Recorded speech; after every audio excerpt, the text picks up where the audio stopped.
ये question number 37 का third, ठीक है, क्योंकि फर्स्ट सेकंड हम लोगों ने किया था, नॉइस की वजह से मुझे वो वीडियो बंद करना पड़ा था। तो अब थर्ड पे आते हैं। ध्यान रखना है क्वेश्चन नंबर 37 के थर्ड में दो ऑप्शन है, आप या तो ये क्वेश्चन सॉल्व करो या तो ये क्वेश्चन सॉल्व करो, आपकी मर्जी है, ठीक है। तो पहले ये थर्ड सॉल्व करते हैं। Find the measure of angle VDA। तुमको ये एंगल फाइंड करना है VDA, ठीक है। ऑब्वियसली एंगल VDA आपको फाइंड आउट करना है, एंगल VDA, जिसके लिए आपको क्या सबसे पहले फाइंड आउट करना पड़ेगा, DV फाइंड आउट करोगे और DA फाइंड आउट करोगे, ठीक है। Find the vector DV। DV vector find करने के लिए आपको ऑब्वियसली क्या होगा, position vector of V, position vector of V, position vector of V minus position vector of D, ठीक है।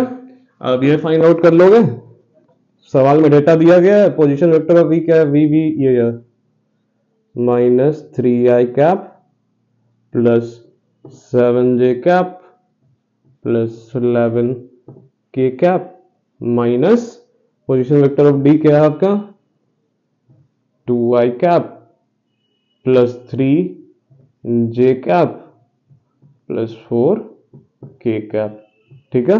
लेट्स फाइंड आउट -3 और -2 कितना हो गया, minus minus plus, obviously sign बड़े वाले का, that is equal to -5i cap plus 7 -3 तो +4j cap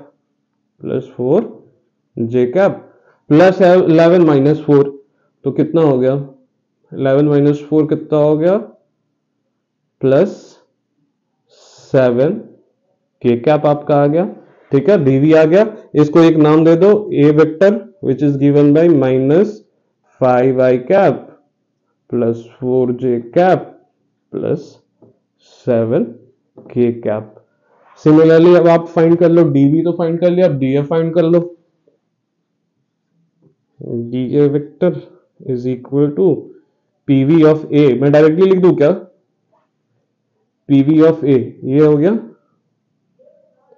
7i cap plus 5j cap plus 8k cap minus A vector लिख लिया ना, minus D vector minus 2i cap plus 3j cap plus 4k cap, ठीक है।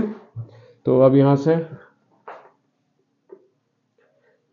D vector sorry A vector ये minus D vector ये, चलो अब लिखते हैं दिस इज इक्वल टू, उसको नाम दे दिया हम लोगों ने, मान लो B वेक्टर, ठीक है। B वेक्टर, तो B vector is equal to 7i cap minus 2i cap, this is equal to 5i cap plus 5j cap minus 3j cap, that is equal to plus 2j cap, ठीक है। और 8k cap minus 4k cap कितना हुआ, plus 4k cap, ठीक है। Now अब हमें क्या फाइंड आउट करना है, एंगल VDA, मतलब angle between A vector and B vector. Therefore angle between A vector और B वेक्टर का फॉर्मूला क्या होता है, cos theta is equal to A vector dot B vector upon magnitude of A vector into B vector का magnitude. तो अब दोनों का मैग्नीट्यूड भी यहां फाइंड आउट कर लो, मैग्नीट्यूड लिख लेता हूं, इधर ही कर देता हूं। तो सबसे पहले ए वेक्टर का मैग्नीट्यूड फाइंड आउट करो, this is equal to obviously root of -5 का होल स्क्वायर कितना हुआ, 25 हुआ, प्लस 4 का होल स्क्वायर कितना हुआ, 16 हुआ, प्लस 7 का होल स्क्वायर कितना हुआ, 49, ये कितना हुआ, दिस बिकम्स व्हाट, रूट 6 5 11, एक गया ऊपर 41 प्लस 49, ठीक है। इतना ही हुआ ना, 6 5 11, एक गया ऊपर, 3 1 4, 41, 41 प्लस 49 ये हो गया आपका 41 प्लस 49 80, ये हो गया रूट 90। रूट 90 को आप क्या लिख सकते हो, अगर आप लिखना चाहो तो 3 रूट 10 लिख सकते हो, ऑब्वियसली 9 इंटू रूट, आप इसको क्या लिख सकते हो 9 इंटू 10, ऑब्वियसली 3 का होल स्क्वायर है, इसको बाहर निकालोगे आप तो इट बिकम्स व्हाट 3 रूट 10 में से तो कुछ नहीं निकलेगा, नहीं 3 रूट 10 हो गया। ठीक है, मैग्नीट्यूड ऑफ ए वेक्टर। अब बी वेक्टर का मैग्नीट्यूड फाइंड आउट कर लो। This is equal to what square root of 5 का whole square 25 plus 4 plus 16, this becomes root 45, root 45, 25 plus 6 14 6 20, 20 plus 25 45। इसको आप क्या लिख सकते हो 9 इंटू 5 लिख सकते हो, जिसके बाद आप लिख सकते हो इसको 3 रूट 5 लिख सकते हो। ठीक है, आपके पास मैग्नीट्यूड भी आ गया और दोनों वेक्टर्स भी है, बट हमारे पास स्पेस नहीं है तो ऑब्वियसली हमको इरेज करना पड़ेगा कुछ कुछ, ए वेक्टर और बी वेक्टर छोड़ के ये दो लाइन हम लोग इरेज कर सकते हैं। इरेज करते हैं एंड फाइंड करते हैं कॉस थीटा का वैल्यू। ठीक है, मेरे ख्याल से इधर सब कुछ समझ में आ गया होगा आप लोगों को। ये तो डेटा है जो कि काम आएगा, यहाँ पे आ सकता है काम, बट लेट इट बी, इसको भी इरेज ही कर देता क्योंकि हमें स्पेस चाहिए।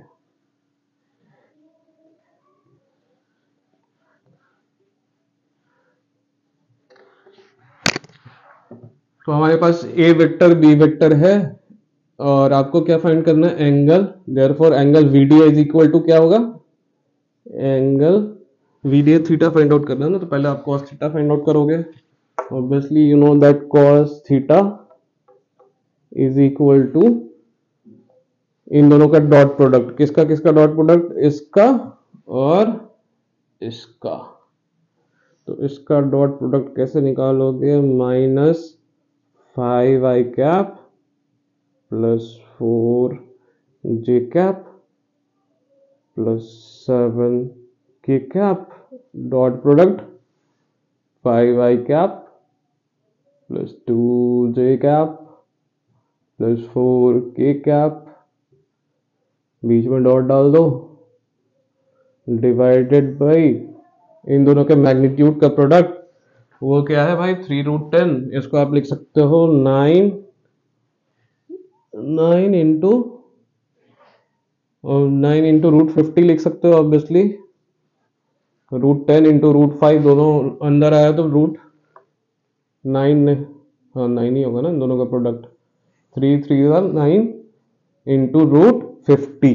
50 को आप भी लिख सकते हो क्या, 50 को आप लिख सकते हो 5 इंटू 5 का होल स्क्वायर इंटू 2, आप लिख सकते हो 5 का रूट के अंडर, ऑब्वियसली 5 इंटू 2 10 और ये 5, तो 5 का होल स्क्वायर अंदर आया, 5 का होल स्क्वायर इंटू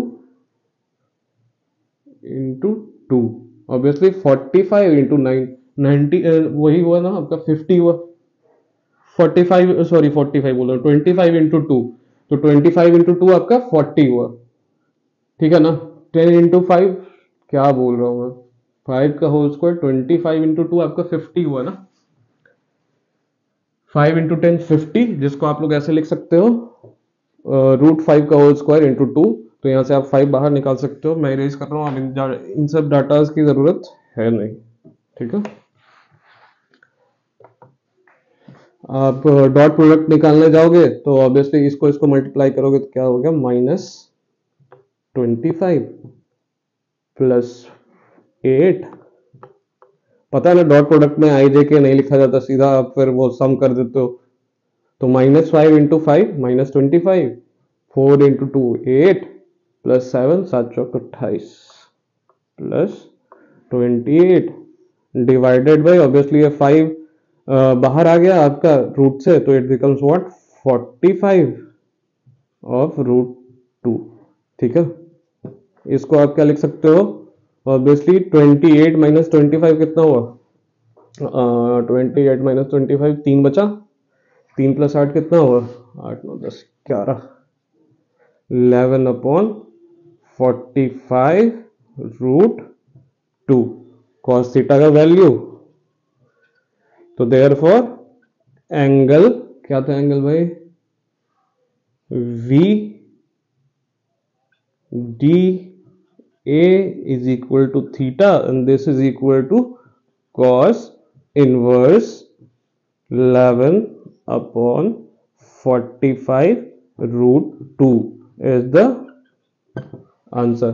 ठीक है, समझ में आ गया, इजी सा सवाल था, कोई ज्यादा तोप काम नहीं है। अब देखो थर्ड में या तो ये करोगे या तो ये करोगे, थर्ड का और में either you will do find the angle VDA और what is the projection of vector DV upon vector DA। तो obviously मेरा इंक भी लगभग I will have to refill my marker, तो इसका एक थर्ड पार्ट भी बन जाएगा इस वीडियो का। ठीक है, तो यहां तक मेरे ख्याल से सबको समझ में आ गया होगा। Let's move ahead.